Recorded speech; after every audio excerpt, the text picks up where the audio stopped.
Nesse vídeo, eu queria fazer alguns comentários sobre um assunto que eu acabei esquecendo de abordar no vídeo anterior, mas ele vai complementar sobre um assunto que é sobre o RenovaBio, né? Que RenovaBio é um programa de monetização, né, pelas atividades ambientais geradas pelas empresas que geram combustíveis renováveis aqui no Brasil, né? Que é uma iniciativa bem recente, tá, que foi implantada e tem uma grande perspectiva de crescimento. Mas antes disso, tá, eu queria falar sobre um assunto que esqueci de falar, né, que é a respeito dos mecanismos de desenvolvimento limpo, e esse assunto não tem jeito. Eu achei muito interessante falar, né, em vez de deixar em branco, né, visto, né, que é um assunto muito relevante para essa disciplina. Bom, primeiramente, né, de onde surgiu essa preocupação aí da elaboração dos mecanismos de desenvolvimento limpo? Ou melhor ainda, né, o que é isso? Mecanismos de desenvolvimento limpo são quaisquer ações e que permite, né, desenvolvimento de atividades, produtos e serviços visando menor impacto ambiental. Nesse caso específico, seriam, digamos, atividades em que atendam aos requisitos do Protocolo de Quioto, que foi um, um evento que foi criado lá para 2002, se não me falha a memória, visando a minimização dos gases que agravam o efeito estufa, né? Porque segundo muitos cientistas, eu falo isso, né? Porque tem cientista que é contrário, que não acredita, mas enfim, segundo muitos cientistas, é, a temperatura média global, né, está aumentando devido à presença desses gases, tá? Mas enfim, independente, né, de pessoas que são a favor ou contra, foi criado aí uma discussão, né, acerca disso, né, para que diminuísse, né, as emissões de gases. Porque, em geral, as emissões de gases antrópicas, isto é, emissões de gases geradas, né, melhor dizendo, né, os gases, né, gerados pela ação humana, especialmente indústrias, veículos e geração elétrica, termoelétricas em especial, né, elas possuem diversos componentes, né, que podem causar, segundo alguns cientistas, não apenas, né, o agravamento do efeito estufa, mas causar diversos problemas à saúde e ao meio ambiente, como, por exemplo, compostos ricos em nitrogênio e enxofre, que podem causar chuva ácida. Ou também, né, emissões de metais pesados, tá, que possam causar diversas doenças à saúde, né, humana, por exemplo, né, por exemplo. E também material particulado que pode causar, quando eu falo pode não, certamente causa problemas respiratórios e desconforto dos mais diversos. Então, devido aí ao agravamento, né, de problemas ambientais, né, decorrentes da atividade humana, que foi iniciada essa discussão acerca da minimização da emissão desses gases, né, por diversas atividades humanas. E observamos, né, que há uma diferença muito grande. Tem países que emitem mais, tem países que emitem menos. Não, isso não se deve apenas à atividade econômica, né, ao desenvolvimento econômico de cada um dos países, mas também questão de hábitos das populações diversas e também devido às matrizes energéticas e também, né, países onde há uma atividade industrial mais intensa, né, decorrente de outros países. Enfim, o que nós temos observado, né, todos os anos para cá, né, desde a Revolução Industrial, né, um aumento dessas emissões, né, a cada ano, embora nos últimos anos tenha registrado aí uma diminuição da velocidade, né, que até mesmo com tendência de queda nos próximos anos. Vamos lá, né? Então tem alguns cientistas que fizeram aí uma conexão entre essas emissões em relação ao aumento da temperatura global e, por consequência, derretimento de calotas polares, aumento do nível dos mares, etc., né? Mas independente das consequências, né, quero comentar mais sobre as ações específicas. Então foi criado aí um grupo de discussão, né, envolvendo os diplomatas, né, de praticamente todos os países do mundo, né, para criar o que eu falei aí, o Protocolo de Quioto. A partir daí, né, desse protocolo de Quioto, foi criado algum conjunto de instrumentos para tornar-se viável os mecanismos de desenvolvimento limpo, que seriam nada mais do que projetos, atividades, iniciativas visando a diminuição da emissão desses gases. Só que, dentro do protocolo de Quioto, foi definido que alguns países, né, em especial os países desenvolvidos, eles teriam que diminuir a emissão desses gases através de um calendário. Por meio de um calendário, tal, até um determinado ano, teria que diminuir essas emissões. né? E aí, esta iniciativa, né, esta, digamos, obrigatoriedade, foi dada principalmente por países de primeiro mundo, embora países como Estados Unidos, por exemplo, eles foram contra, eles não quiseram assinar. E só pelo fato deles não assinarem, né, já criou um grande buraco, né? Por quê? Porque pelo menos naquela época, lá para 2002, eram considerados os países mais poluidores do mundo. Então, infelizmente, o protocolo de Kyoto saiu um tanto enfraquecido neste momento. Mas, enfim, mesmo assim, né, mesmo com essa ausência, aí também teve a ausência, se não me falha, da Arábia Saudita na época, né, porque, enfim, né, um grande produtor de petróleo, boa parte da energia elétrica se dá por combustíveis fósseis, enfim, né. Vamos lá. Aí países como o Brasil, né, eles não foram obrigados a diminuir as emissões, né, visto que por exemplo, Brasil, México, África do Sul, Argentina, entre outros, né, são países em desenvolvimento. Então, nos primeiros anos, né, o objetivo era diminuir as emissões por parte de países de primeiro mundo. Aí vamos colocar a Europa Ocidental, Canadá, Japão, tá? E depois, né, provavelmente seriam os países em desenvolvimento. Só que como é que funciona tudo isso? Como falei para vocês, né, os países ricos eles têm obrigatoriedade de diminuir estas emissões. Só que, dependendo da atividade econômica, esta diminuição das emissões seria muito difícil. Vamos supor lá, que eu falei, né, um país como a Holanda tem que diminuir as emissões, sei lá, em 10%, em 20% em um período de 10 anos, vamos supor. Será que eles conseguiriam fazer isso? Aí a primeira pergunta, como que eles conseguiriam? Sabe-se que tem atividades que são mais fáceis de ser desenvolvidas e mais fáceis de obter seus resultados. Tá, vamos supor uma usina termoelétrica antiquada que polui muito.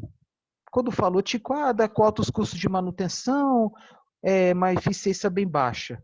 Se você fizer o investimento para modernizar ou até mesmo desativar e construir uma outra de mesma potência, pode ser que os resultados venham rápido, isto é, uma diminuição bem grande, uma diminuição bem grande dessas emissões e até mesmo um aumento da sua renda, né? Aumento da lucratividade, tá? Visto que uma usina com uma baixa eficiência, que significa? Consome muito combustível para gerar pouco, tá? Então, só que tem alguns países que já tinham desenvolvido, já tinham consolidado suas atividades suas atividades produtivas e estavam com já estavam com uma certa dificuldade para atender os objetivos do Protocolo de Quioto, né? Então, o que foi feito? Foi feita uma análise, ver aonde poderia diminuir suas emissões. Indústrias, transporte, geração termoelétrica, enfim, atividades as mais diversas. E aí eles verificaram, esses países mais ricos verificaram que para diminuir 1 tonelada de CO2 equivalente, para diminuir a emissão em 1 tonelada de CO2, o investimento seria muito maior do que o Brasil, por exemplo, diminuir essa emissão da mesma 1 tonelada de CO2 equivalente. Mas antes disso, o que é 1 tonelada de CO2 equivalente? CO2, né, dióxido de carbono. CO2 equivalente é uma medida padrão e que leva em consideração não apenas as emissões de dióxido de carbono, mas também leva em consideração a emissão de outros gases que foram confirmados que também agravam o efeito estufa, tá? De acordo com toda a teoria informada aí, passada por muitos especialistas. Por exemplo, vocês podem ver na literatura que o gás metano ele tem o potencial 21, 23, depende da literatura, 21, 23 ou 25 vezes maior do que o CO2. Isto é, 1 tonelada de gás metano tem o mesmo potencial que 25 toneladas de dióxido de carbono. Mas tem gases que têm potencial até mesmo 10 mil, 15 mil vezes maior que o dióxido de carbono. Então, a soma das emissões de todos os gases, né? Digamos, a soma do produto, ou melhor dizendo, quando falo produto é o quê? O potencial de cada um deles vezes o quanto que foi emitido, né? Por exemplo, um gás que tem potencial 15 vezes maior, foi emitido tanto, sei lá, tantos quilos ou tantas toneladas, sei lá. Aí vezes esse potencial. E a soma do produto de todos esses gases, aí totaliza o tal do CO2 equivalente. Mas mesmo assim, o maior responsável, tanto em volume, né, quanto nesse produto volume vezes potencial, é o próprio dióxido de carbono. O metano também tem sua participação razoável. Tá? Então é o seguinte, por exemplo, como falei de novo, né, a emissão de 1 tonelada de CO2 equivalente no Brasil, um projeto, né, de minimização de 1 tonelada de CO2 equivalente seria muito mais barato do que um projeto semelhante na Holanda. Então, esse mecanismo de desenvolvimento limpo também tem por objetivo países desenvolvidos patrocinarem projetos em países onde a minimização das emissões fica mais barato. Tá? Como é que funciona isso? É como se fosse uma multa, porque os países signatários ricos de primeiro mundo, né, quase todos eles, né, com exceção dos Estados Unidos, por exemplo, foram obrigados a diminuir suas emissões. Mas diminuir as emissões para eles seria muito caro. Tá? Vamos dar outro exemplo. Vamos supor que um país estimule a adoção dos carros elétricos desde que a eletricidade venha de fontes renováveis. E na época, 2002 por aí, né, algumas tecnologias que hoje são mais baratas, naquela época eram caríssimas, como geração eólica e fotovoltaica, por exemplo. Eólica estava começando, mas fotovoltaica ainda não. Então, o custo para deixar de emitir tantas toneladas devido à emissão dos veículos, né, trocando elas por carro elétrico, por exemplo, ia sair caríssimo. Tá? Aí, e outra, né, alguns projetos que estão aparecendo no Brasil só agora, lá na Europa já faz um certo tempo, como, por exemplo, geração de biogás do aterro para queimar, para gerar energia, biodigestão de resíduos agrícolas ou agroindustriais diversas. Tudo bem, no Brasil já tinha, mas no país como a Alemanha é algo muito mais desenvolvido. Então, o que acontece? Foi estabelecido, né, que, digamos, o principal órgão responsável pelo gerenciamento desses projetos seria as Nações Unidas.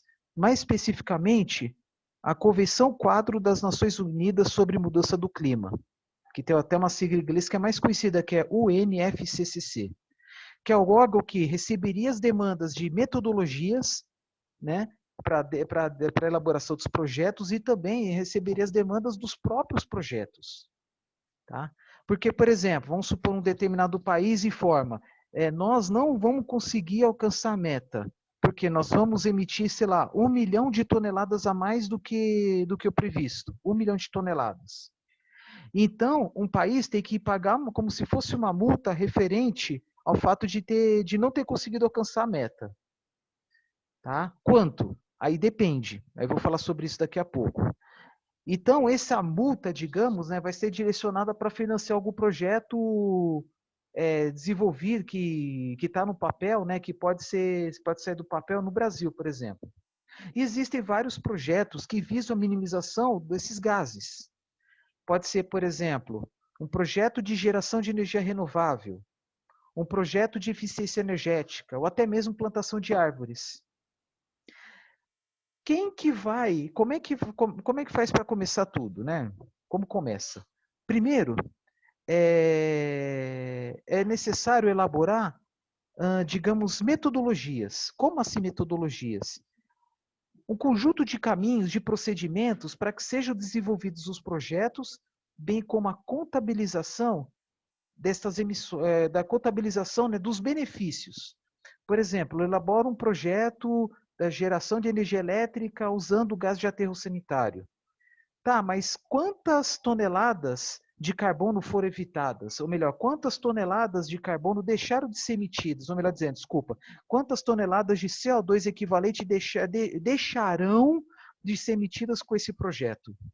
Vamos supor, se deixar de ser emitido 100 mil toneladas de CO2 equivalente em um período de um ano, então o projeto vencedor, né, o empreendedor desse projeto vencedor vai receber dinheiro por isso. Vai receber dinheiro decorrente a esse trabalho ambiental, esse trabalho, essa atividade ambiental, que é deixar de emitir emissões. Tá? Só que assim, tem vários países, né, que desenvolveram seus projetos, que enviaram os seus projetos lá para a ONU, para esse órgão específico, né, depois de serem criadas as metodologias, E alguns, né, foram aprovados, outros foram reprovados, isso é normal, né? Às vezes é reprovação por alguma falha na documentação, algum erro de projeto, erro de cálculo, entre outras coisas que eu vou falar daqui a pouco. Tá? Mas também pode acontecer também o porquê. Por que que não foi aprovado? Às vezes a procura a oferta, melhor dizendo, a oferta de projetos pode ser tão grande a ponto de ter uma concorrência muito grande. Isso realmente aconteceu, isso é natural. Mesma coisa, por exemplo, abrir um edital de projetos, aí tem dinheiro para 20 projetos, mas tem uma oferta de 100. 20 são aprovados, 80 são reprovados, por diversos motivos. Pode ser por falta de mérito, pode ser de problemas de documentação, pode ser muitas coisas. Tá? Eu vou apresentar para vocês aqui uma tela que mostra alguns dos exemplos de projetos. Tá? Aqui. Que projetos que eu posso desenvolver usando os mecanismos de desenvolvimento limpo? Primeiro, acho que é um dos mais famosos aí, que teve mais sucesso, geração de energia. Renovável e também não renovável. Como assim não renovável? Pode ser, por exemplo, uma termoelétrica a carvão menos eficiente para uma termoelétrica a carvão mais eficiente. Pode ser, mas é muito mais comum assim projetos não muito grandes, é mais comum projetos pequenos. Eu falei carvão, é porque carvão é mais comum em usinas grandes, mas vamos pôr uma pequena usina a óleo diesel mineral. Claro que substituir, por exemplo, combustível fóssil por renovável é muito mais fácil, né? Vai óleo diesel por gás natural. Desculpa, óleo diesel por biogás. Até mesmo podia ser óleo diesel por gás natural, né? Que aí seria não renovável.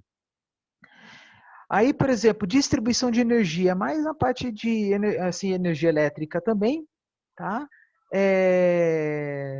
Mas aí pensando no que? Todos esses projetos têm para objetivo final diminuir as emissões desses gases. Então teria que ter um projeto de distribuição de energia que torna-se viável, factível a diminuição das emissões.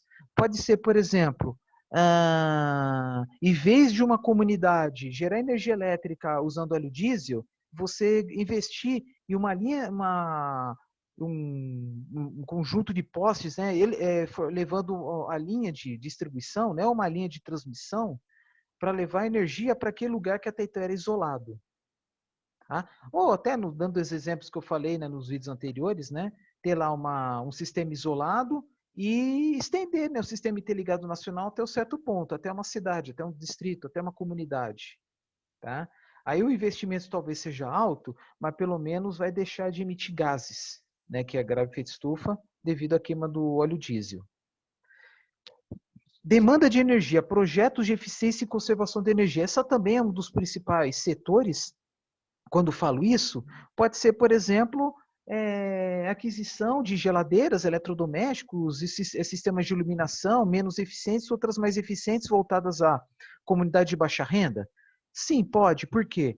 Porque a energia elétrica, ela tem lá um fator de emissão, né? Praticamente todos os países têm, né, com exceção de um ou dois aí, que a taxa de emissão é zero, mas o Brasil possui algo em torno de 0,09 toneladas de CO2 por megawatt-hora gerado. Por quê? Porque tem usinas a carvão, usina a gás natural, né, algumas usinas não renováveis. Então, por exemplo, se eu instalar lá módulos fotovoltaicos, que a taxa de emissão é zero, aí essa energia elétrica gerada pelos módulos, né, ela vai substituir aquela energia elétrica com o fator de emissão igual a 0,09 tonelada de CO2 por megawatt-hora gerado. Então, vou substituir aquela energia com 0,09 por outra que é zero. Tá? Aí tem outra coisa também. Desculpa, esse exemplo que eu dei tem mais a ver com o setor 1, né? Mas no caso do setor 2 faz sentido também. Porque você vai trocar algum equipamento que consome mais por outro que consome menos, você vai deixar de consumir uma certa energia, né? Uma certa porcentagem, e por consequência vai emitir menos gases ao meio ambiente. Porque se você vai consumir menos, a necessidade de geração também é menor. Mas aí, dentro dessas metodologias que eu estou falando, ele é levado tudo isso em consideração com diversos detalhes. Os detalhes é o quê? Todo o cálculo envolvendo quanto que está esperando de economia de energia elétrica e, por consequência, quanto que está pretendendo diminuir de emissões devido pelo fato de você consome menos, então precisa gerar menos. Então, você pode gerar menos. Indústrias de produção. Aqui, por exemplo, indústria de produção, indústrias químicas, vai, porque tem indústrias que consomem combustíveis fósseis, né? Não renováveis, como coque de petróleo, gás natural, mas se substituir por biomassa, e se substituir por fontes renováveis? E quando falo essas atividades aqui, nos projetos podem envolver tanto o poder público quanto a iniciativa privada. Isto é, empresas elaborarem o projeto para ser submetido às Nações Unidas e, se conseguirem, né, os recursos, eles investem neles. Então, não precisa ser apenas projetos em alguma repartição pública, em algum órgão público, ou uma cooperativa, uma comunidade. Tá? Pode ser tanto do âmbito da esfera privada quanto a pública. Tá? Aí tem outros, construção, por exemplo, alguma atividade que permite aí uma menor emissão indireta. Vamos supor aí, uma empresa, uma construtora que vai utilizar recursos que causam menos impacto ao meio ambiente. Por exemplo, um cimento ecológico, um tijolo ecológico, porque cimento gasta muita energia, consome muita energia na sua produção, né? As indústrias de cimento são as que mais consomem energia. No transporte, dá até exemplo, substituir o carro a diesel por carro elétrico, ou no caso do Brasil, substituir carro a gasolina por carro etanol, né? Mineração e produção de minerais, aí é bem numa situação similar às indústrias em geral, porque a mineração como se fosse uma indústria. Tá? Na sua atividade produtiva também há geração de gases, né? Queima de combustíveis fósseis, produção de metais, a mesma coisa. Emissões de gases fugitivos, o que seria? Gases fugitivos é aquela parcela de emissões que ocorre, por exemplo, pode ser vazamentos calculados, programados, vazamentos em válvulas, em conexões, mas especialmente vazamentos quando, por exemplo, o gás, vamos supor, o biogás sai de uma tubulação e vai para o motor. Vai ter um pouquinho de vazamento, isso é inevitável. Mas aí tem condições para diminuir. Vamos supor, um projeto para diminuir as emissões de 10% para 5%. Aí vai deixar de emitir, por exemplo, quando eu falo gás fugitivo, né, para queimar, vamos supor gás metano. Por exemplo, que o biogás, né, o principal elemento é o gás metano. Aí esse gás metano vai para a atmosfera, aí vai causar impacto ambiental. Mas se colocar instrumentos para diminuir essas emissões fugitivas, vai precisar de gastos, né, com o projeto, aquisição de equipamentos ou soluções ou dispositivos, insumos que permitam isso, né? No final das contas, vai diminuir as emissões e, enfim, né? Emissões de gases fugitivos na produção e consumo de halocarbonos. Halocarbonos é halo de halogênios, né? Então, são substâncias que possuem principalmente cloro, flúor e bromo. Por exemplo, fluidos refrigerantes em sistemas de refrigeração, especialmente sistemas de refrigeração mais antigas. Hexafluoreto de enxofre é o que tem nos pneus, tá? Mas, desculpa, eu não sei dizer se pode ser usado na refrigeração. Então, o que acontece? Tem alguns sistemas de refrigeração mais antigos que usam gases que agravam o efeito estufa, agrava a camada de ozônio. Camada de ozônio nem tanto, porque isso já é coisa mais antiga. Mas tem a questão do efeito estufa. Então, pode ser projetos aí para diminuir essas emissões de gás ou até mesmo a substituição total desses fluidos. Quando falo fluido, né? Dependendo do sistema, da parte do sistema de refrigeração, ou está em estado líquido ou está em estado gasoso. Uso de solventes, aí mais na indústria química, gestão e tratamento de resíduos. Vamos supor que eu queira construir uma usina termoelétrica que queima resíduos sólidos urbanos, que é uma mistura, né, de matéria orgânica com plástico, papel, etc., né, embalagens sujas, enfim, né, que não dá para reciclar. Mas, enfim, nesse exemplo que eu estou falando da queima, da combustão, né, dos resíduos, claro que tem algumas atividades paralelas que devem ser executadas, como a reciclagem, triagem de materiais, né, tirar metais, vidro, etc. Né? Não queimar material limpo, porque a reciclagem gera um valor agregado muito maior do que a queima, que também tem o nome carinhoso de reciclagem energética. Mas mesmo assim, então, por exemplo, eu quero gerar energia queimando resíduos sólidos urbanos, aquele lixo que, na teoria, não tem mais como separar.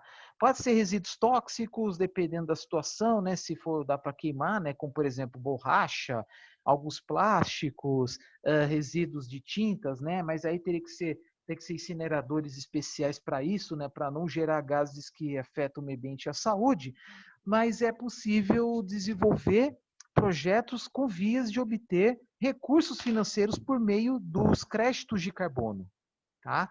Mas são projetos em geral mais sofisticados, mais caros. Aqui no Brasil, infelizmente, os brasileiros não conseguiram, porque envolve altos investimentos. Então, porque geralmente esses projetos aí de crédito de carbono são projetos mais baratos. Mas é possível tecnicamente? Sim, é possível, né? Aí que eu falei, né? Reflorestamento e florestamento. Pode ser florestamento de árvores como eucalipto, pinos, mas também pode ser recuperação de mata nativa, tá? Por quê? Porque as florestas, né, elas absorvem carbono. Tem se dado destaque ao eucalipto, por quê? Porque ela tem uma taxa de crescimento mais rápida, então absorve o carbono mais rapidamente. Tá?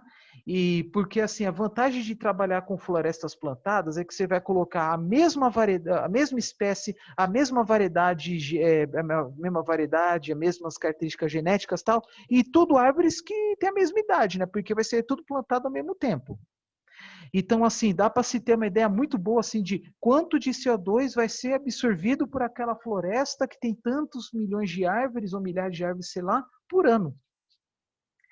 E aí, se comprovado, né, se conseguir comprovar que houve realmente essa absorção do CO2, né, a empresa responsável pelo projeto de reflorestamento, de plantação de árvores, né, vai ganhar dinheiro com isso. Tá? E no caso agricultura é um pouquinho mais complicado, por quê? Porque ela envolve mudança de técnicas de manejo do solo, como por exemplo, o uso de adubos defensivos que têm uma menor emissão indireta. Por exemplo, adubo sintético consome muita energia, isto é, emite muitos gases durante a sua produção. Mas e se usar adubo orgânico? Ou fazê-la elaborar um grande sistema de compostagem? Apesar que na compostagem gera-se gás metano e esse metano vai direto para a atmosfera. Tá? Então tem que ver isso aí, isto é, o quanto de gás que foi emitido usando uma determinada quantidade de de adubo nitrogenado, né, sintético, ou usando adubo, um equivalente, né, em adubo orgânico, né. Então, a agricultura seria o quê? A adoção de vários métodos de manejo, né, que permitindo a diminuição destas emissões, tá? No caso do Brasil, o Brasil ele foi o terceiro colocado. Eu vou falar no passado foi, né? Porque parece que esses mecanismos de desenvolvimento limpo duraram até 2017. Mas teve seu ápice lá para 2008, aí chegou lá para 2012 e deu uma enfraquecida. Porque eu ouvi dizer, né, que houve aí umas fraudes, umas irregularidades por parte das empresas que receberam esses recursos, que elaboraram os projetos e formaram uma coisa, mas na verdade era outra. Isso é, formaram que iam deixar de emitir, vamos supor, centenas de milhares de toneladas de CO2 equivalentes, só que, na verdade, deixaram de emitir menos. E essa fraude, né, contribuiu para uma queda na confiabilidade nos projetos e também uma queda da cotação da tonelada de CO2, né, da cotação dos créditos de carbono no mercado. Aí que eu vou explicar para vocês a questão do mercado. O que é tal do mercado do carbono? A cotação da tonelada de CO2, ela era cotada em bolsa de valores. Por exemplo, na Europa, quer dizer, o que envolvia a Europa era um mercado, digamos, obrigatório, porque os países foram obrigados a deixar de emitir seus gases. Caso não cumpriu com os requisitos, eles tinham que pagar uma multa, né? Ah, quanto que eles pagavam? Depende. Se, por exemplo, na cotação daquele dia era algo como 30 euros a tonelada, então eles que tinham que pagar 30 euros a tonelada vezes o tanto o tanto que emitiram a mais. Né? Esses são os créditos de carbono, que é o quê? Os créditos, os recursos financeiros relacionados a uma tonelada de CO2 equivalente.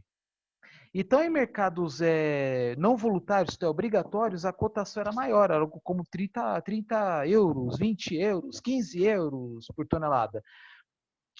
Tem, né, quer dizer, não sei se ainda tem, um mercado também numa bolsa nos Estados Unidos, acho que de Chicago, mas como lá são emissões voluntárias, então a cotação, né, é bem mais baixa, algo como 5 dólares, 3 dólares a tonelada de CO2 evitada. Então, isso inibe os investimentos, por quê? Porque, assim, vamos supor, num determinado dia, né? O valor da emissão voluntária, $3 a tonelada de CO2, mas o responsável pelo projeto, o beneficiado que vai receber os recursos, ele vai receber esses $3? Vai receber muito menos, porque tem algumas taxas, é como se fossem impostos.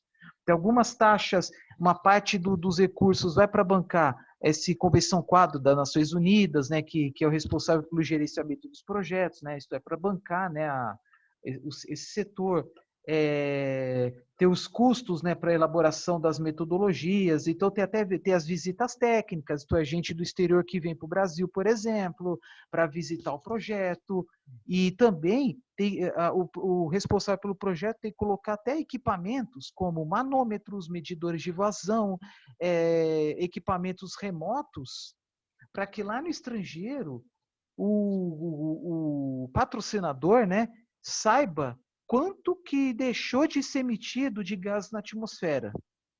Por exemplo, uma usina que queima biogás de aterro sanitário. Então, um aterro sanitário tem uma termoelétrica que queima biogás de aterro, do seu aterro. Aí, tem que ter lá um medidor de vazão. Tá sendo queimado tantos metros cúbicos de biogás de aterro por segundo. Tantos metros cúbicos por segundo. Ok. Aí, desse volume, está gerando eletricidade. Só que o fator de emissão dessa eletricidade pode até ser nula, mas vamos supor que não seja. Vamos supor que o fator de emissão deles lá é 0,02 toneladas de CO2 equivalente por megawatt-hora. Por que eu posso falar que não é nula? Porque tem as emissões fugitivas, um pouco de metano que vaza na atmosfera, um pouco de gás metano que vaza pelo solo, né? Porque aterro sanitário é uma camada de solo uma em cima da outra. Então, assim, infelizmente, não dá para conseguir pegar todo o metano. Uma parte vai para a atmosfera, é inevitável. Tá? Então, vamos supor que o fator de emissão da geração elétrica, ao queimar esse gás, seja 0,02. Mas o fator de emissão da energia elétrica do Sistema Interligado Nacional, se esse for conectado a esse, é de 0,09. Então, vai dar uma diferença de 0,09 menos 0,02, vai dar igual a 0,07. Então, o empreendedor vai receber em cima dessa emissão evitada de 0,07. Vamos supor, né? 0,07 tonelada de CO2 equivalente por megawatt-hora gerado. Vamos supor que em um dia gere 1.000 megawatt-hora. Então, se ele produziu 1.000, então o quanto que ele vai ganhar? Assim, vai deixar de emitir 0,07 vezes 1.000, então deixou de emitir, neste cálculo, nesse exemplo que eu dei, 70 toneladas de CO2 equivalente. Legal.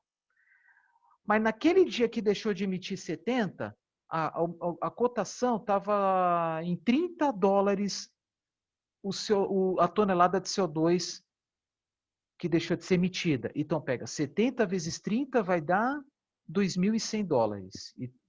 Vamos supor, né, se for o caso de Europa, né, 30 euros. Então, 70 vezes 30, então aquele empreendedor vai receber naquele dia apenas 2.100 euros. Mas o projeto custa, sei lá, 20 milhões de euros. Então, tem que calcular, ver se é viável economicamente.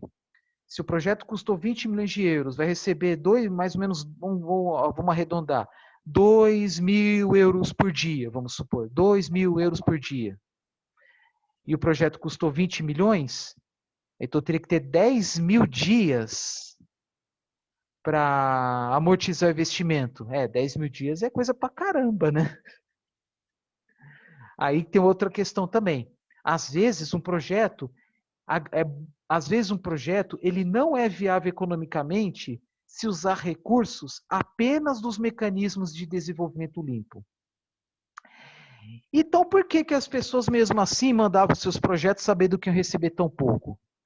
Existe uma condição para os interessados em receber esses recursos do quê? Que o projeto aprovado, a ser aprovado por esses mecanismos de desenvolvimento limpo, seriam aprovados na seguinte situação: se aquele projeto não tinha que comprovar, lógico, que esse projeto não, ou essa solução não seja viável usando outras condições. Por exemplo, existe um programa governamental daquele país em que o projeto torna-se viável economicamente. Por exemplo, linhas de financiamento mais baratas, com taxas de juros baixas. Ele pode receber crédito de carbono? Não pode. Tá? Vamos supor, alguém elabora um projeto de geração de energia renovável a um custo barato, a um custo barato e consegue vencer um leilão. Aí consegue vender energia elétrica, tem um retorno do investimento em 5 anos, mas o projeto é de 20 anos, isto é, tendo um lucro grande aí dos 15 anos para frente, depois do ano 6 até o ano 20, né? Até o fim do projeto. Esse consegue recurso dos créditos de carbono? Não consegue. Então, foi criado apenas para aqueles projetos, para aquelas soluções em que só consegue viabilidade econômica graças aos créditos de carbono. Tá? Então, poderia ser total ou parcial, isto é, pegar financiamento de alguma maneira, com taxa de juros não muito baixa, né, não tão convidativa, mas aí complementar com crédito de carbono. Aí sim é possível. Tá? Existe outro exemplo, tal de projeto, né, de diminuição das emissões. Por exemplo, um aterro sanitário gera gases. Mas eu não tenho condições de bancar pela aplicação das tubulações e inserção dos queimadores, o que é obrigado por lei. Mas eu não tenho essas condições. Nós somos um país muito pobre. Aí faz a contabilização de quanto que é emitido para a atmosfera e aí mostra por A mais B aqui. Se investir um tanto de dinheiro e fazer essa canalização dos gases apenas para levar para o queimador, aí sim pode receber o dinheiro. Por quê? Porque o que é queimar o biogás? O que é queimar o gás metano? É converter o gás metano em CO2. É pegar um gás que tem um impacto muito grande no efeito estufa, por outro que tem um impacto muito menor. Aí não estou falando de geração de energia, só estou falando de controle ambiental. Isto é converter um gás que tem um impacto muito grande no efeito estufa por outro que tem impacto menor. Muitos projetos de minimização da liberação à atmosfera do gás metano, que conta aí, né, o biogás, né, que o biogás tem, dependendo aí, de 40% a 80% de gás metano, muitos projetos foram desenvolvidos dessa forma, apenas para coletar o biogás e queimar, para atender as exigências ambientais. Por exemplo, coleta de gás metano para ser queimado numa estação de tratamento de esgoto. Não é para gerar energia elétrica nem calor, apenas para queimar, para que aquele cheiro desagradável do metano não vá para a atmosfera. Aí tem a questão do efeito estufa, mas também impacta a saúde das pessoas que vivem nas proximidades, né, de onde é gerado o gás. Né? Por exemplo, geração de gás metano com a biodigestão de dejetos de animais, suínos, aves, gado leiteiro, por exemplo. Nesse caso, por exemplo, lá no Paraná, né, já tem algumas fazendas, né, algumas criações já são mais avançadas, né, porque gera o biogás por esses biodigestores e leva para queimar nos motores, para gerar energia elétrica. Que é algo que dá para ser feito também pelo programa RenovaBio, que é um programa mais novo. Por isso que eu estou fazendo esse vídeo aliado ao vídeo anterior, que eu falei de RenovaBio. Só que a diferença é que o RenovaBio ele atende apenas a geração de combustíveis renováveis, ao passo que os mecanismos de desenvolvimento limpo atendem a geração elétrica, eficiência energética, né, que é basicamente consumir menos, desde que no final das contas as emissões sejam menores. Tá? Então, mecanismos de desenvolvimento limpo eram instrumentos para permitir a diminuição das emissões, mas desde que os projetos eles tenham viabilidade econômica usando esses recursos e que não tenham viabilidade econômica usando os recursos que aquele país possua, porque pode ser que o Brasil dê condições financeiras para um projeto, mas o México não, vamos supor. Tá? Então, aquele projeto pode funcionar usando o MDL, Mecanismos de Desenvolvimento Limpo, créditos de carbono, né? Pode funcionar no Brasil, no México, mas pode não funcionar no Brasil. Tá? E a maioria dos projetos executados no Brasil usando os créditos de carbono foram exatamente para isso. até onde eu sei, acho que era a maioria, para biodigestão de resíduos, biodigestão de dejetos de animais e também o uso do gás de aterro sanitário para geração de energia elétrica. Ou melhor dizendo, em ambos os casos, né? Biodigestão de dejetos animais e gás de aterro sanitário para geração de energia elétrica. Tá? Na China, por exemplo, foi medidas de eficiência energética em termoelétricas. Só que o que acontece na China, como eles poluem muito mais, quer dizer, ainda polui, mas na época poluiu muito mais, então, eles, e com pouco dinheiro, eles conseguiram grandes resultados. Então, com poucos dólares, euros, com pouquinho de moeda estrangeira, eles deixaram de emitir muito. Por isso que a China, ele conseguiu, acho que tem uns gráficos aqui, né, mas na minha cabeça, se não me engano, eles conseguiram em torno de 80% de todos os créditos de carbono até 2017. De, sei lá, 2004, acho, 2005 até 2017. 80% do dinheiro.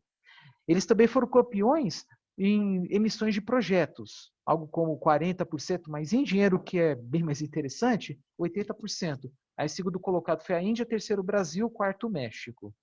E em elaboração de projetos, o Brasil só ficou atrás da China, tá? No caso, a Índia em terceiro. Bom, então assim, aqui, né, são todos setores que envolvem a questão dos créditos de carbono, tá? Basicamente, como é que faz para elaborar um projeto, um mecanismo de um projeto de MDL? Primeiro tem que ver se aquele órgão da ONU, né, da Comissão Quadro das Nações Unidas, eles têm a metodologia. Você quer elaborar um projeto, mas tem a metodologia certa, específica para tal? Vamos supor, geração de energia elétrica queimando biogás de aterro. Existe metodologia para verificar se aquele projeto é viável ou não, tecnicamente? Mas também se aquele projeto ele tornaria ou não viável com a ausência ou com a presença dos créditos de carbono? Outra coisa também, tem como quantificar os gases que deixaram de ser emitidos? Né? E aí tem a questão da viabilidade técnica, viabilidade econômica com e seus créditos, isto é, com os créditos tem que ser viável e seus créditos tem que ser inviável. Tá? E também a questão assim da contabilização dos gases e também da fiscalização. Porque não vai ter um funcionário estrangeiro lá o tempo todo. Vai fazer umas visitas lá, talvez no começo e no final do projeto.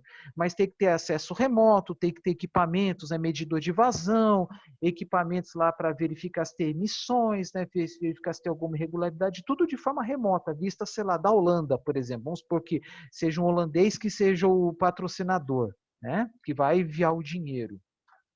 Aí lá na Holanda tem que ver se tá fazendo tudo certinho, senão o projeto é cortado.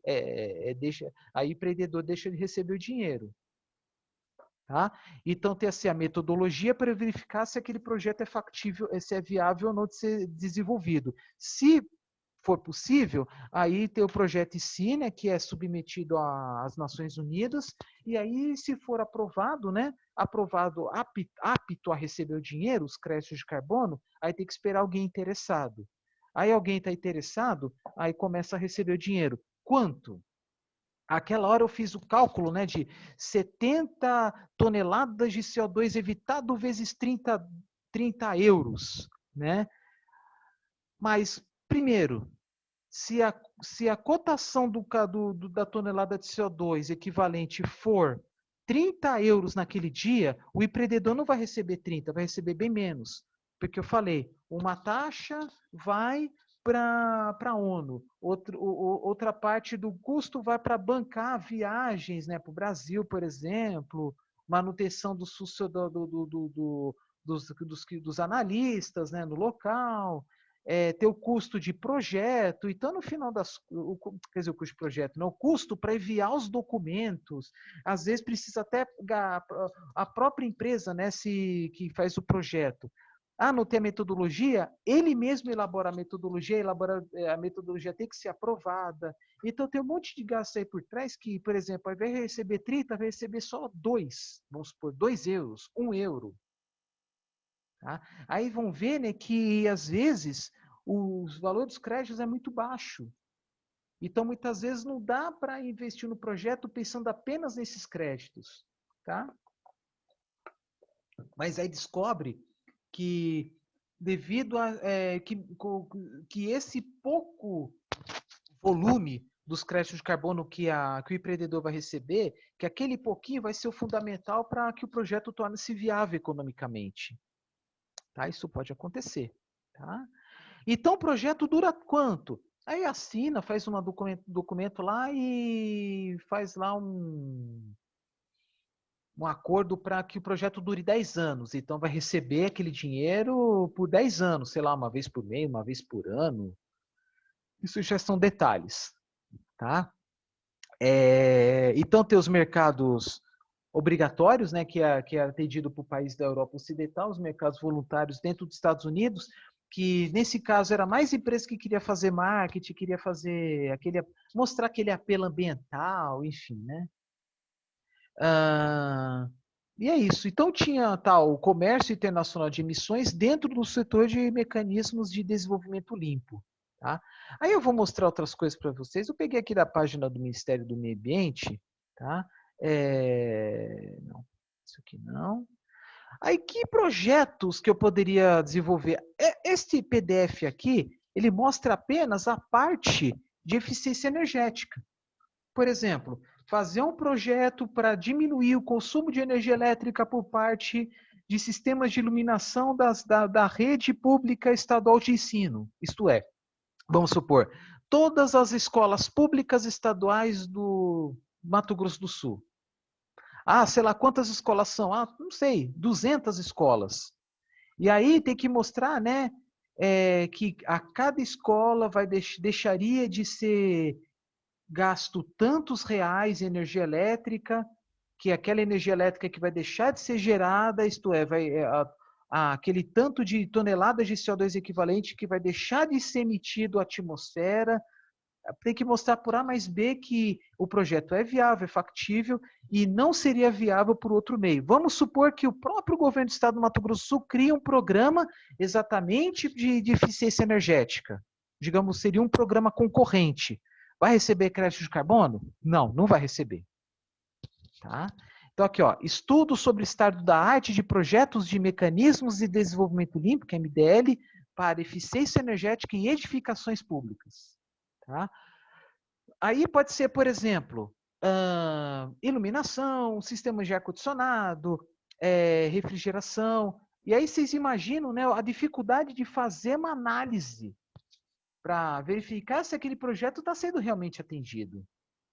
Aqui, por exemplo, a AES Eletropaulo, medidas de eficiência energética nas escolas públicas estaduais. Aí tem vários projetos aqui, Brasil, Moldova, Índia, aí na África, né? África do Sul, Quênia, Botsuana, Mongólia, enfim. Tá? Então, melhoramento do consumo de energia de um hotel. Como falei, pode ser também empresas privadas solicitando recursos. Tá? É aquela história, né? Ah, mas se investir em eficiência energética vai ter um retorno financeiro. Ok, mas muitas vezes há uma dificuldade em obter esse recurso para o projeto. Às vezes, né, o financiamento torna-se proibitivo, taxas de juros altas, muitas imposições, muita burocracia e assim por diante. Tá? Aqui, por exemplo, né, é só mostrar rapidinho, tá, que esse aqui é muito conteúdo, mas existe, né, uma tabela, né, uma coletânea, né, de metodologias. Vamos dizer uma coisa? São centenas, tá? Aqui, do Programa Quadro, tal, das Nações Unidas para a Mudança Climática, né, que é tal do UNFCCC, né? Que é o órgão que vai receber as demandas de metodologias, de projetos e também de recursos provenientes aí de países de primeiro mundo. Tá? Então, por exemplo, está aqui, né, o documento, né, um documento longo, que ele mostra o quê? Uma gama de metodologias, tá? Onde, né, pode ser investido, né, usando créditos de carbono, mas eu já tinha mostrado anteriormente, né, eficiência energética, fontes renováveis de energia, gestão na agricultura e assim por diante. Tá? Aí, por exemplo, as metodologias no setor de energia, renováveis, energia para as indústrias, para o transporte, para residências edifícios, na área de distribuição de energia, na área de transmissão, na área da demanda de energia, eficiência em indústrias, né, especialmente aquelas energointensivas, como a indústria do cimento, siderurgia, por exemplo, algumas indústrias químicas, petroquímicas, investimento em transporte, tá? Por exemplo, um sistema, uma solução de transporte que consuma menos energia, menos combustíveis, tá? Como falei antes também, né? Em algumas indústrias como mineração, emissões fugitivas, até mostrei também, né? Emissões fugitivas, né? Na produção e consumo de gases alocarbonos, né? No caso, é mais gases de sistemas de refrigeração. Ah, manipulação de resíduos, né? E descarte, que aí seria mais, né? Por exemplo, né? Queima de resíduos, lixo urbano, mas também queima do gás, né? De aterro, que no Brasil é até mais factível. Reflorestamento, agricultura. Um exemplo de projeto pode ser, por exemplo, substituição de uma cultura agrícola ou outra, uma substituição de uma atividade agropecuária em outra. Por exemplo, pastagem em eucalipto. Tá? Digamos, né, o nível mais baixo para o nível mais alto. Tá? Então, tudo isso que eu estou mostrando, né, são projetos que, infelizmente, até onde eu sei, não tem mais, né? Existe mercado voluntário, acho que agora apenas mercado voluntário.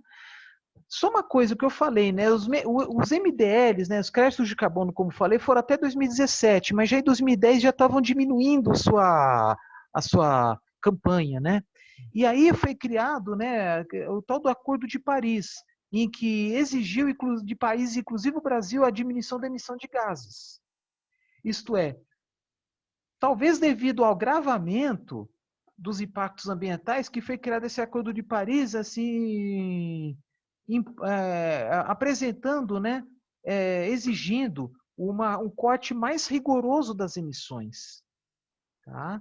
Aí, nesse meio caminho, que surgiu as conversas a respeito da RenovaBio, que eu falei aí anteriormente. Então, eu vou dar mais outros exemplos aqui. Ó. Metodologias para troca de combustível. Por exemplo, uma termoelétrica, em vez de usar carvão mineral, usar carvão vegetal. Em vez de usar óleo diesel, usar biocombustíveis como, sei lá, óleo de cozinha, óleo comestível, óleo de fritura. Tá? Então, vocês estão vendo aqui, gente, é uma gama enorme de metodologias aí, umas 2, 3 centenas, porque são várias atividades que permitem isso, tá? Que permite a sua adoção. Aqui, por exemplo, metano biogênico. Metano biogênico é de biogás, de biodigestor, de aterro sanitário. Tratamento aeróbio de água, de esgoto, melhor dizendo, né? Exemplo lá das estações de tratamento de esgoto. Adoção, geração de biogás em biodigestores. Landfill gas, que é gás de aterro. E assim por diante, tá? Aqui, transporte. Vamos supor, né, trocar ônibus velho por ônibus novo. Trocar ônibus por trólebus, que é o quê? Ônibus elétrico. Eficiência energética, enfim, né? Tá bom? Então, mecanismo de desenvolvimento seria isso. Aqui, por exemplo, a produção de charcoal é carvão vegetal. Produção de carvão vegetal. Para quê? Porque quando tem esses projetos, né, para substituir uma situação anterior. Então, para substituir o carvão mineral, por exemplo. Tá bom? Bom, que mais que... Eu vou dar apenas um exemplo, né, para o vídeo não ficar muito longo. Vou colocar aqui uma busca biogás, só para mostrar exemplo de projeto. Tá, desculpa, exemplo de metodologia. Tem um monte de citações aí, né, óbvia, né, de biogás, mas vamos dar o exemplo aqui, ó. Uma metodologia, injeção de metano biogênico em uma rede de gás natural. É algo que já está sendo feito se não me engano, numa usina de etanol na região de Presidente Prudente, se não me falha a memória, que eles pegam a vinhaça, que é o subproduto da destilação para a produção de etanol, que a vinhaça é usada geralmente para fertirrigação, né, para jogar na terra, mas ele pode pegar essa vinhaça e misturar com esterco para gerar biogás. E esse biogás ele pode ser purificado, né, retirar água, umidade, material particulado, alguns componentes tóxicos e CO2 para aumentar a concentração de metano e aí vira biometano. Aqui, ó, metano biogênico, que pode ser injetado numa rede de gasodutos. Por exemplo, Brasil-Bolívia. Então, aqui, o projeto típico, recuperação do biogás, né, produção de biogás gerado pela decomposição anaeróbia da matéria orgânica em estações de tratamento de efluentes, tá? Esgoto, por exemplo, gerenciamento de resíduos animais, processamento do biogás para inserção, né, na rede de distribuição de gás natural como fonte de energia, tá? E aí é o quê? É um projeto de energia renovável, ele deixa de emitir gases GHG, gás de efeito estufa, deixa de emitir gás metano na atmosfera, porque você vai jogar vinhaça no solo, lá tem açúcares, um pouco de açúcares, matéria orgânica, que vai gerar, se decompor, vai gerar gás metano e vai naturalmente para a atmosfera. Tá? Então é isso, é algo factível, é algo possível, mas até então acho que no Brasil não teve, acho. Assim, para injetar no na rede de gás natural, era mais para gerar energia elétrica. Aí, ó, recuperação e uso de gás residuais de uma refinaria. Tá? Também, isto é, pode ser desenvolvido por uma empresa privada. E assim por diante, tá bom? Que mais que eu posso mostrar para vocês? Né? Isso aqui do Wikipedia já falei, né? Ok. Aqui já foi. Agora eu vou mostrar, né, para terminar, vou mostrar apenas algumas figuras. Então aqui ele mostra, né, todo o circuito, todo o ciclo, né, porque você faz o cálculo, né, das emissões evitadas, recebe o dinheiro equivalente, investe, deixa de emitir, né? E aí até um certo momento aquele país cumpriu com aquele país assim que emitiu a mais, cumpriu com suas obrigações. Então, vamos supor, por exemplo, um país ele emite 1 milhão de toneladas a mais de CO2 equivalente naquele ano. Ele pode financiar vários projetos que vão deixar de eliminar exatamente aquele valor que tá liberando a mais. Por exemplo, 1 milhão de toneladas de CO2 equivalente. Então, vamos supor, o país como a Holanda, naquele ano, ele emitiu 1 milhão de toneladas a mais. Então, ele vai financiar, vamos supor, 10 projetos que deixam de emitir 100 mil toneladas cada. É assim que funciona. Aí, a Holanda paga o equivalente a 30 euros a cada tonelada. Só que não vai chegar a 30 euros lá no investidor. Vai receber menos, vamos supor, vai receber 5. Tá? Bom? Enfim, aí isso aqui que eu falei agora há pouco, né? Não vou ficar lendo. Então, aqui ó, um crédito de carbono equivale a 1 tonelada de CO2 equivalente que deixou de ser emitida para a atmosfera e e é uma moeda, né? É como se fosse uma moeda que é cotada em bolsa de valores. Lei da oferta e da procura.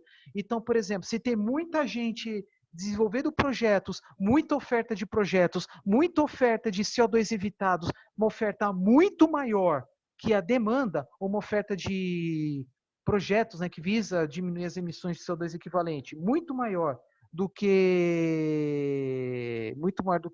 a demanda, né, de créditos, isto é, se tem, vamos supor que em um determinado momento, um monte de países, eles cumprem com os requisitos e emite só um pouquinho a mais.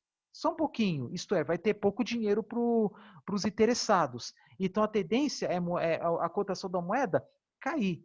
Porque, por exemplo, os países ricos que vão pagar, eles vão comprar os créditos.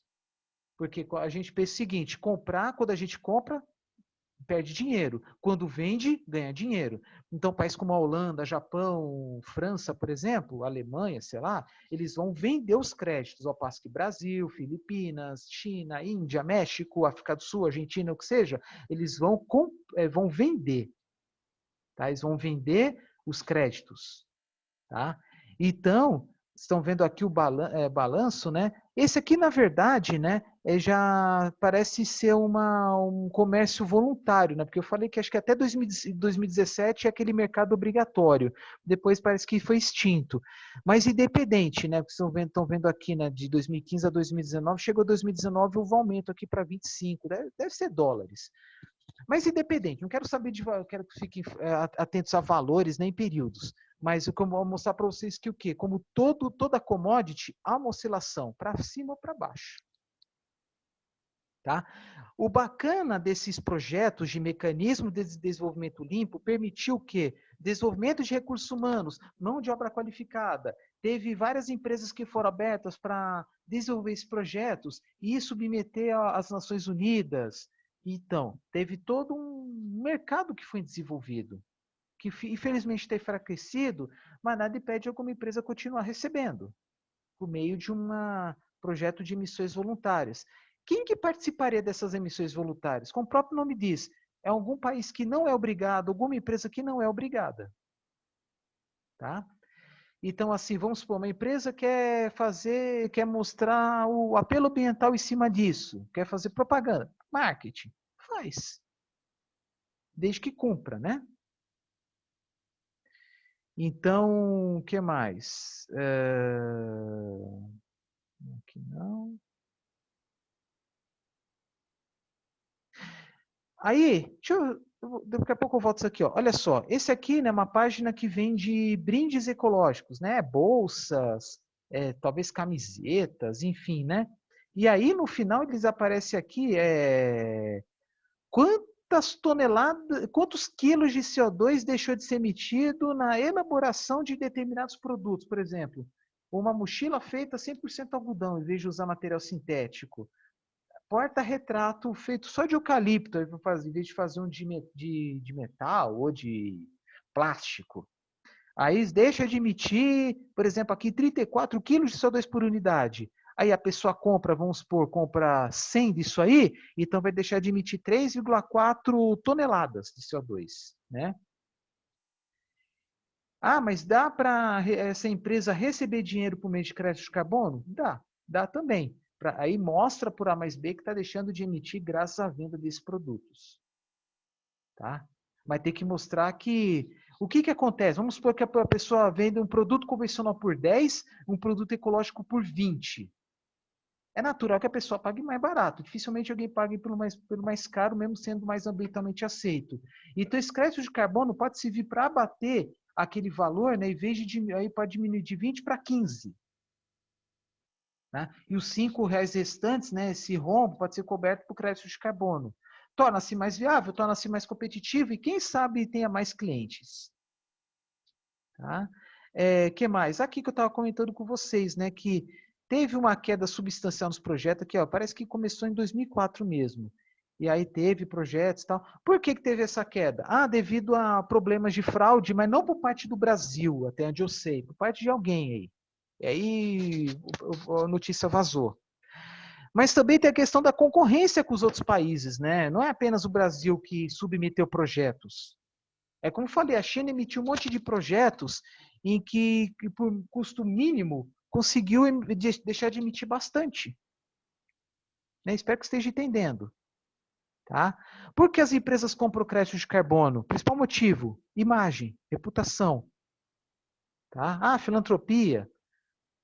Eficiência, por quê? Né? Porque você vai investir em um projeto com crédito de carbono, você vai querer resultado, não apenas apelo ambiental, mas economia de recursos energéticos, por exemplo. Tá? Emissões de dióxido proveniente de transporte de passageiros. Ah, por exemplo, vocês estão vendo aqui esse gráfico, né? Um passageiro que voa de avião emite muito mais que os demais meios de transporte, né? Claro que o que emite menos aqui, bicicleta e a pé, né? Gramas de CO2 por passageiro por quilômetro percorrido. Aí o campeão disparado é avião. Mas, por exemplo, se uma companhia aérea começar a usar querosene renovável, em vez de usar querosene do petróleo, aí essas emissões aqui, 285, vão diminuir.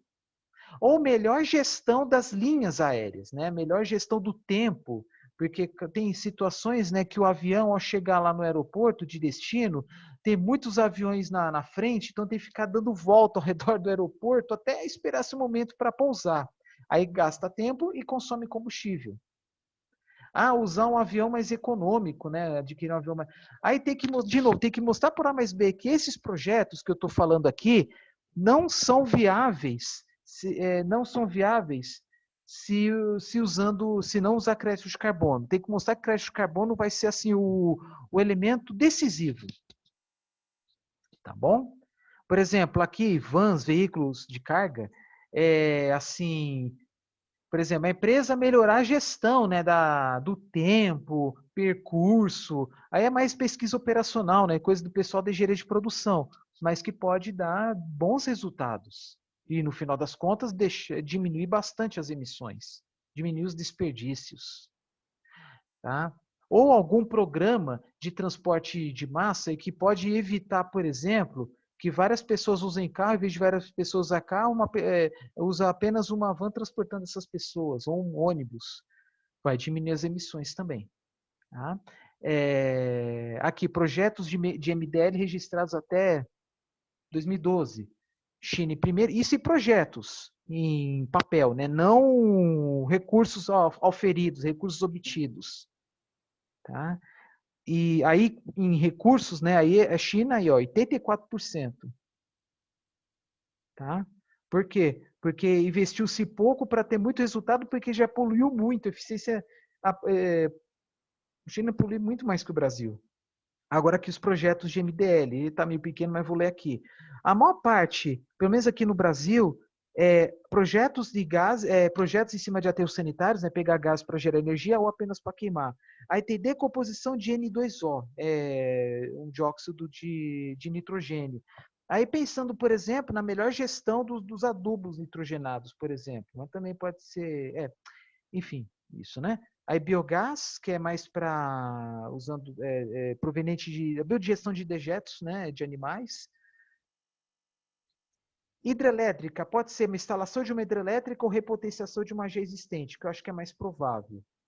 Uso da biomassa para gerar energia elétrica, por exemplo, aí tem investimento em geração eólica e assim por diante. Tá bom? O que mais? Aqui está até mostrando com mais detalhes. O que lidera em projetos, que eu não prestei atenção, mas que o outro era em valor monetário. Projetos que lideram hidrelétrica, biogás, geração eólica, gás de aterro, biomassa energética, alguma usina sucroenergética investida em uma caldeira mais moderna que queima bagaço de cana e um pouco de palha, beleza? Substituição de combustível fóssil. Metano evitado, isto é, aquele metano que sai do aterro sanitário que é para a atmosfera, agora é coletado e queimado. E assim por diante, reflorestamento, energia solar fotovoltaica, a substituição de gases, fluidos refrigerantes, e assim por diante. Tá? Ah, por exemplo, né, aqui nessas fotos, modernização de uma planta de carbonização, de produção de carvão vegetal, porque antes a carbonização gerava gases e ia para a atmosfera, agora os gases são coletados para queimar. Né? Então, estão vendo aqui o antes e o depois. Antes e o depois. Não teria ocorrido na ausência de incentivo de MDL e geração de receitas adicionais via venda de crédito de carbono, porque esse era o objetivo. Tá? Então, o objetivo é patrocinar, investir em projetos em que só tem viabilidade econômica graças a eles. Projeto de reflorestamento como fonte renovável de suprimento de madeira. Mas o pessoal já vai plantar eucalipto para depois de 5, 6 anos produzir madeira? Tá, tudo bem, mas e se plantar em algum lugar onde a viabilidade econômica é menor? Tá? Então é isso. Por exemplo, aqui, mitigação das emissões de metano na produção de carvão vegetal. Por quê? Porque tem empresas, né, inclusive clandestinas, que geram carvão vegetal, que os projetos são mais arcaicos. Né? Como, por exemplo, aqui, ó, carvoaria tradicional do lado esquerdo e uma moderna do lado direito. O uso do carvão vegetal, da biomassa renovável, aí é seu uso, né, do carvão vegetal na siderurgia, em vez de usar carvão mineral, né, aquela história lá do aço verde, enfim. Parece que a maior parte dos projetos foram do estado de São Paulo e segundo do estado do Paraná, não tenho certeza. Que mais? Então, gente, foram muitos projetos, até que foram muitos projetos desenvolvidos aqui, ó. São Paulo, depois Minas, depois, não, Paraná é bem depois. Primeiro São Paulo, depois Minas, Rio Grande do Sul, Santa Catarina, Paraná, Mato Grosso do Sul, Goiás. Que são que mais projetos na área agrícola, agroindustrial, pecuária, relacionado aí a madeira e assim por diante. Tá? O que mais que eu posso mostrar aqui para vocês? Essa aqui eu já falei. E, então, vamos falar mais do RenovaBio, né? Que é um programa mais recente e tal, que as empresas já certificadas começaram a ganhar dinheiro a partir de julho de 2020, já estão ganhando dinheiro. E trabalha da mesma forma que os créditos de carbono que eu falei até anteriormente, né? Voluntários ou obrigados. Existe um mercado lá, a B3, né, que é a antiga Bovespa e BMF, né, que mexe com bolsa de valores, né, com ações, eles que fazem as negociações do CBIOS. O que é CBIO? É o equivalente aos créditos de carbono. CBIO é uma moeda a qual é cotada, baseada em uma atividade que deixa de emitir uma tonelada de CO2. Só que no caso aí, né, é o quê? Um combustível renovável deixa de emitir uma tonelada de CO2 porque ela substituiu o uso da gasolina ou do diesel. Tá? Por quê? Porque quem pode receber os CBIOS, né, os créditos via RenovaBio? Usinas de etanol, de biogás e também usinas de etanol, de biodiesel e de biometano. Ou biogás, né? Porque o biometano vem do biogás. Então, no final vai ser para quê? Ah, para ter mais combustíveis veiculares. Ah, para ter biometano injetado na rede de gás natural. Ou para algum combustível como biogás ser queimado para gerar energia elétrica ou gerar calor, substituído alguma fonte não renovável, como por exemplo o coque de petróleo. Exato. Aí tem uma notícia aqui é da região de Rio Preto. Usinas da região vêm de títulos verdes, é o nome assim, mais comercial, né? Títulos verdes no mercado financeiro. Usinas do setor sucroenergético da região noroeste paulista estão certificadas a emitir e vender créditos de descarbonização, créditos de carbono.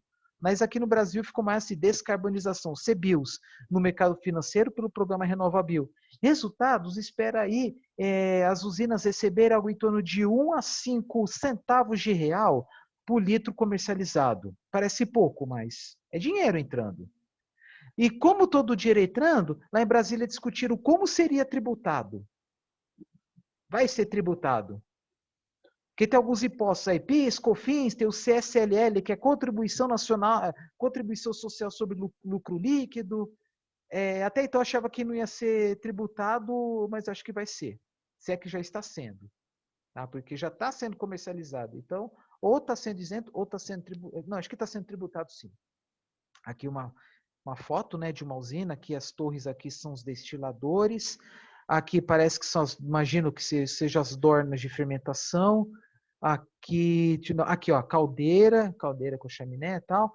Aqui do lado, com certeza, a casa de máquinas, onde fica a turbina a vapor. Que mais? Aqui deve ser o prédio onde fica as moendas, tá? E aqui deve ser a fábrica de açúcar, tá bom? Tá na Bia, região de Rio Preto. Grupo tem capacidade, que é uma TRO é uma empresa, uma cooperativa francesa. Grupo tem capacidade de geração de 800 mil CBIOS no Brasil. Então, quanto está a cotação do CBIO? Vamos supor que seja R$ 20. Então, essa aqui deve ser o quê? Geração de 800 mil CBIOS por ano. Então, se a cotação média for R$ 20, então eles vão receber em torno de 16 milhões de reais. Porque 800 mil CBIOS é o quê? Relacionado ao fato de deixar de emitir 800 mil toneladas de CO2, equivalente. Tá? E nem todas as usinas já estão certificadas, mas todas elas, lógico, estão procurando, estão correndo atrás. E quem que vai ter mais CBIOS? Aquelas usinas que geram menos impactos, que são usinas que são mais eficientes, que geram mais recursos usando menos matéria-prima. Ou, por exemplo, uma usina em que os caminhões, em vez de usar diesel mineral, usa biometano produzido por eles. Ou, em vez de usar os veículos a gasolina, usa etanol, até mesmo produzido por eles. Então, assim, são empresas que causam menos impactos. E aí que vem, por exemplo, que eu falei os vídeos atrás, de uma usina lá do estado de Alagoas que gera etanol celulósico, que causa menos impactos até mesmo que uma usina convencional que fermenta o caldo da cana para gerar etanol. Só que eles vendem para o estado da Califórnia, porque é um mercado, né, existe um programa que foi pioneiro, né, que ele que idealizou o RenovaBio. O RenovaBio surgiu deles. E lá eles têm lá uma denominação, né, que chama RIN, R-I-N, Renewable Identification Number. O que é isso? Cada combustível comercializado no estado da Califórnia, eles têm lá um índice de impacto ambiental. Quanto menor o impacto ambiental, né? Quanto menor as emissões diretas e indiretas, mais créditos vão receber. E aí a Granbil, que é do estado de Alagoas, eles conseguiram provar, né, fazendo análise do ciclo de vida, mostrando lá para os californianos que o impacto deles é pequeno. Mas aí está dentro dessa situação, por exemplo, qualquer combustível renovável, pode ser um butanol renovável para substituir a gasolina, pode ser falo muito de dimetil-éter, que é uma alternativa à gasolina, farneseno para substituir o diesel e assim por diante. Existem várias pesquisas, né, com vários biocombustíveis. Tá bom? Que mais? Aqui outro exemplo de uma usina, essa aqui não muito grande. Aqui um monte de bagaço. Então, a vantagem, gente, assim, a usina recebe os CBIOS. Ou melhor dizendo, recebe o dinheiro decorrente à venda dos créditos de carbono, né, chamado créditos de descarbonização, também chamado de CBIOS. Eles recebem esse dinheiro. Aí é o seguinte, eles podem investir na cadeia produtiva, a modernização, ou eles podem abater na queda do preço do etanol. Por exemplo, ou do açúcar, né, ou da energia elétrica. Se o mercado for muito competitivo. Então, ao invés de vender o etanol a R$2 o litro, vende a R$1,95. Tá? Então, esse CBIOS pode ser usado para subsidiar o próprio combustível que foi produzido. Por exemplo, tá bom? Mas às vezes, né, são empresas cotadas em bolsa de valores, então quando o investidor observa que vem mais uma fonte de renda, né, é claro que vai investir, né, em ações, etc. Então, agora, as usinas sucroenergéticas, elas vendem energia elétrica, etanol, açúcar e também vende créditos de descarbonização. Porque quando fala vender créditos, é ganhar dinheiro. E quem que paga, só para recapitular, quem que paga? Quem que compra os créditos de descarbonização? Qual é o outro lado do mercado? As distribuidoras de combustíveis. Porque as distribuidoras vendem também gasolina e diesel. Se por um momento o mercado, nesta distribuidora, se essa distribuidora vender mais etanol e menos gasolina, eles vão comprar menos. Comprar menos créditos. Por quê? Porque se vender mais etanol e vender menos gasolina, os combustíveis comercializados para essa distribuidora vão emitir menos. Ou também, né, se vamos supor que mais para frente, o teor de etanol anidro na gasolina aumente para 40%, vamos supor, aí o impacto ambiental da gasolina vai ser menor também. Ou aumentar o teor de biodiesel no diesel mineral. Tá bom? Então, gente, esses são os mercados, tá, de descarbonização, mercado de créditos, que, desculpa, eu tinha que falar aqui num vídeo extra, tá, que é essencial, é fundamental que eu fale sobre isso. Tá? E tudo isso visando geração de emprego, renda, arrecadação de impostos, mão de obra qualificada, todo aquele blá blá blá de impactos econômicos, sociais e ambientais que a gente tem falado tanto. Tá? É isso aí.